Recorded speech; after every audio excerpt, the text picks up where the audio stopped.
ये हमारी चिल्ले की आखिरी मस्जिद। अल्लाह आइंदा भी तौफीक दे, अल्लाह ज़िंदगी दे, आसानी दे।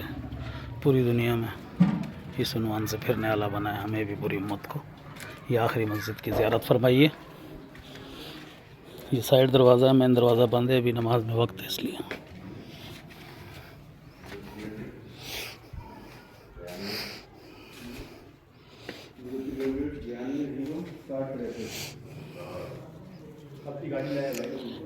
ये कपड़े सूख रहे हैं चाचा के और मेरे।